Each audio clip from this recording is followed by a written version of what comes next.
Hi friends, this is Mining Support.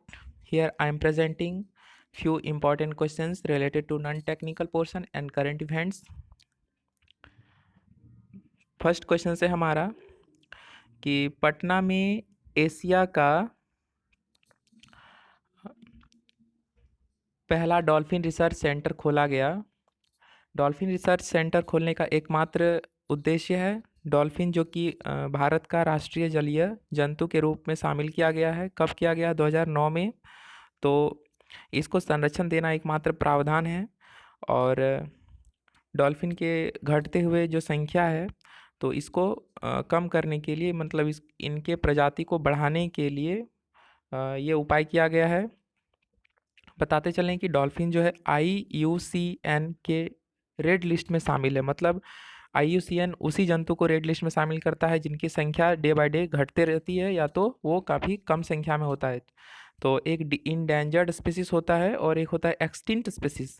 तो ये अभी इंडेंजर्ड स्पीसीज के कैटेगरी में है, मतलब ये घट रहे हैं, इसका आबादी जो है कि काफ़ी तेज़ी से घट रहा है। तो इसको संरक्षण देने के लिए संरक्षण अधिनियम 1972 ठीक है लागू किया गया है। इसमें और एक पॉइंट हम लोग देखेंगे, डॉल्फिन का साइंटिफिक नेम क्या होता है? तो प्लेटेनिस्टा गैंगेटिका इसका साइंटिफिक नेम होता है। इसको संरक्षण देने का प्रावधान कौन से वर्ष में किया गया था? तो 2009 में किया गया। इसको किस कैटेगरी में शामिल किया गया? नेशनल एक्वेटिक एनिमल के कैटेगरी में डॉल्फिन को शामिल किया गया। ठीक है, तो इस तरह से क्वेश्चंस का कंप्लीट इंट्रोडक्शन हुआ और नेक्स्ट क्वेश्चन पे हम लोग चलते हैं। नेक्स्ट क्वेश्चन क्या है हमारा? कोपा अमेरिका जो यहाँ पर है कोपा अमेरिका किसके द्वारा कोपा अमेरिका एक फुटबॉल टूर्नामेंट होता है, किसके द्वारा जीता गया? तो लियोनल मेसी के द्वारा यह टूर्नामेंट जीता गया। यह आयोजित कहाँ पर हुआ था? तो अर्जेंटीना में यह आयोजित हुआ और उन्होंने ये ब्राज़ील को हरा करके अर्जेंटीना यहाँ पर विनर हुआ। ठीक है, नेक्स्ट क्वेश्चन पे हम लोग चलते हैं। ये लियोनल मेसी अपने ग्रुप के साथ एंजॉय करते हुए, लियोनल मेसी यहाँ पर हैं। और नेक्स्ट क्वेश्चन हमारे सामने है, विश्व जनसंख्या दिवस कब मनाया जाता है? तो क्वेश्चन का आंसर क्या होगा? विश्व जनसंख्या दिवस 11 जुलाई को मनाया जाता है। 11 जुलाई को विश्व जनसंख्या दिवस मनाया जाता है। इसका थीम क्या था? तो इसका थीम था कोविड-19 महामारी का प्रजनन क्षमता पर प्रभाव। कोविड-19 महामारी जो है इसका जो रिप्रोडक्टिव सिस्टम पे क्या प्रभाव पड़ा है, तो उस पर यह इसका मेन थीम था, कोविड-19 महामारी का प्रजनन क्षमता पर प्रभाव। कब मनाया जाता है? तो 11 जुलाई को विश्व जनसंख्या दिवस मनाया जाता है। नेक्स्ट क्वेश्चन से हमारा, समुद्री मध्यस्थता केंद्र कहाँ पे स्थापित किया गया था? तो किया गया है वो गांधीनगर गुजरात में है, गांधीनगर गुजरात में। नेक्स्ट क्वेश्चन हमारा है, पुस्तक जो एक बुक है वो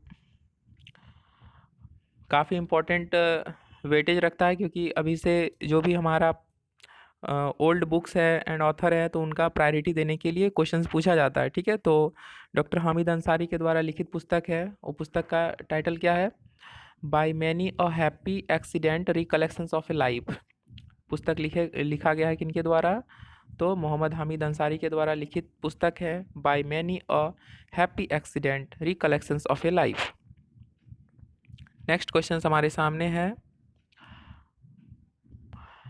सुपर 75 स्कॉलरशिप स्कीम किसको प्रोवाइड किया जाना है वहाँ पर? तो जम्मू कश्मीर में यह इनिशिएटिव लिया गया है किसके लिए? तो पुअर फैमिली से बिलोंग करने वाली लड़कियों के पढ़ाई को कंटिन्यू करने के लिए या कंटिन्यू उसको कर पाए, इसके लिए सहायता के रूप में सुपर 75 स्कॉलरशिप लॉन्च किया गया। कहाँ पर ना? जम्मू कश्मीर में। जम्मू कश्मीर में यह इनिशिएटिव लिया गया। जम्मू कश्मीर में अभी वर्तमान में सत्यपाल मलिक वहाँ का गवर्नर है और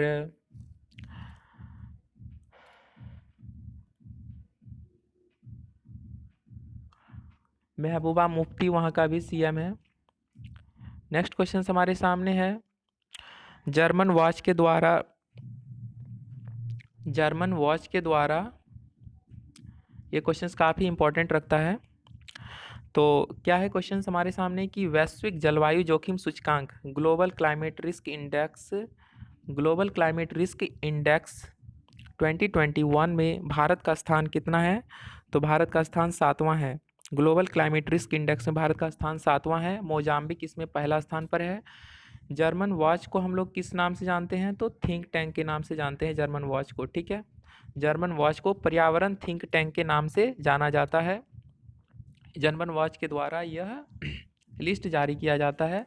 और जो कि वैश्विक जलवायु जोखिम सूचकांक में रिस्क इंडेक्स में हम भारत का स्थान 7वां है, पर वैश्विक जलवायु परिवर्तन सूचकांक यदि पूछे, वैश्विक जलवायु परिवर्तन सूचकांक 2022, इसमें भारत का स्थान टॉप 10 के अंदर है, 10वां स्थान है, ठीक है। तो ये क्वेश्चन हमारे सामने पूछा जाएगा, काफ़ी वेटेज रखता है। नेक्स्ट क्वेश्चन हमारे सामने है, कोविड-19 वॉरियर्स का मेमोरियल कहाँ पे बनाया गया? तो ओडिशा में बनाया गया। ओडिशा का सीएम अभी कौन है? नवीन पटनायक है उड़ीसा का सीएम। और गवर्नर कौन है? तो गवर्नर गणेशी लाल है, जो बीजेपी से सम्मिलित हैं। और कंस्टिट्यूंसी इनका क्या है? सिरसा और हरियाणा, ठीक है।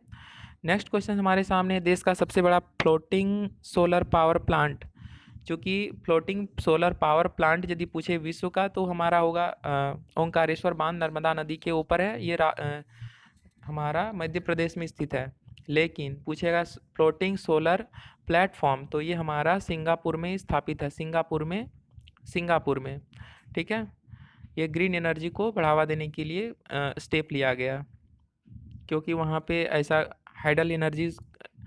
हाइड्रोलिक एनर्जी कम है, जिस कारण से उसको सोलर एनर्जी के लिए रुख करना पड़ता है, ठीक है।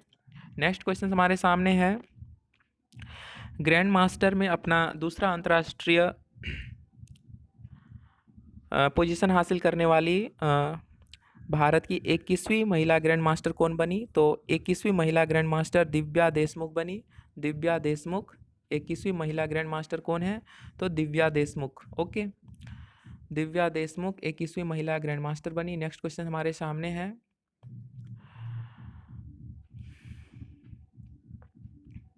ICC 2021 पुरुष 2021 ICC 2020 में विश्व कप, यहाँ पे वर्ल्ड कप क्या है? तो ICC 2021 T20 टूर्नामेंट जो है, इसमें इसका आयोजन कहाँ पे हुआ था?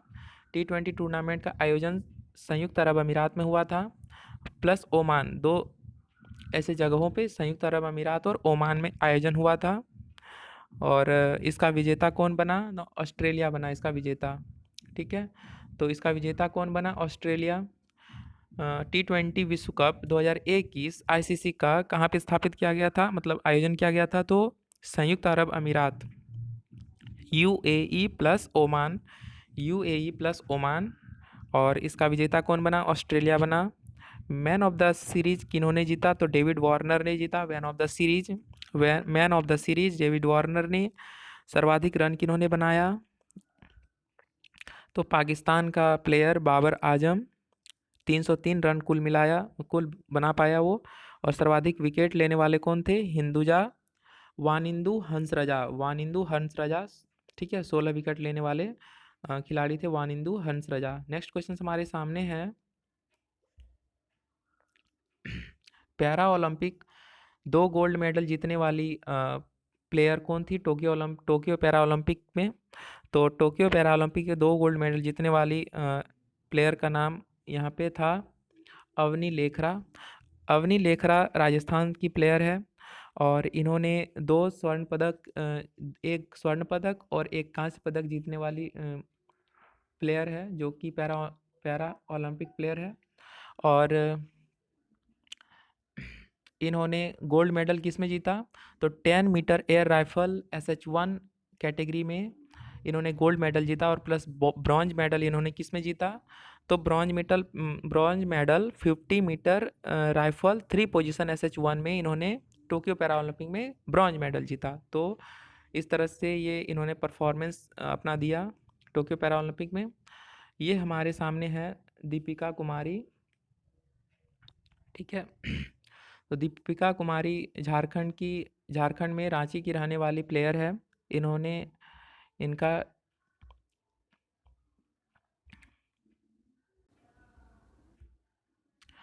इनका इन्होंने गोल्ड मेडल किस पे जीता ना, पेरिस में चल रहे आर्चरी वर्ल्ड कप में व्यक्तिगत रिकर्व स्पर्धा, जिसको बोलते हैं इंडिविजुअल रिकर्व इवेंट्स में 3 गोल्ड मेडल जीतकर कमाल कर दिया। मतलब कि काफ़ी परफॉर्मेंस, इनका उम्दा परफॉर्मेंस था। दीपिका कुमारी रांची की रहने वाली है और इन्होंने गोल्ड मेडल कॉमनवेल्थ 2010 में जीता।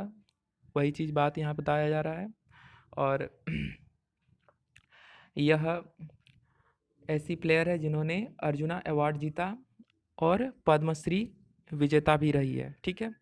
Thanks for watching this video, keep continue for further updates. कुछ इम्पोर्टेंट तथ्य जो रह गया यह क्या है, तंत्री वाद्य यंत्र किसे कहते हैं? तंत्री वाद्य यंत्र इसे कहते हैं जिसको तारों की मदद से बजाया जाता है। सितार के बारे में यदि पूछा जाए तो सितार एक ऐसा मतलब वाद्य यंत्र है जो वीणा और तंबूरा का कंप्लीट मिक्सचर है। मतलब कि दोनों के प्रिंसिपल को मिला करके बनाया जाता है सितार। वीणा और तंबूरा के कंप्लीट मिक्सचर को सितार कहते हैं। इसका सितार का आविष्कारक कौन है? अमीर खुसरो को सितार का आविष्कारक कहा जाता है। और इसके बाद सुशिर वाद्य यंत्र किसे कहते हैं? तो ऐसा वाद्य यंत्र जिन्हें फूंक कर बजाया जाता हो सुशिर वाद्य यंत्र कहते हैं। इसमें से बांसुरी इसका बेस्ट एग्जाम्पल है, ठीक है। Thanks for watching this video.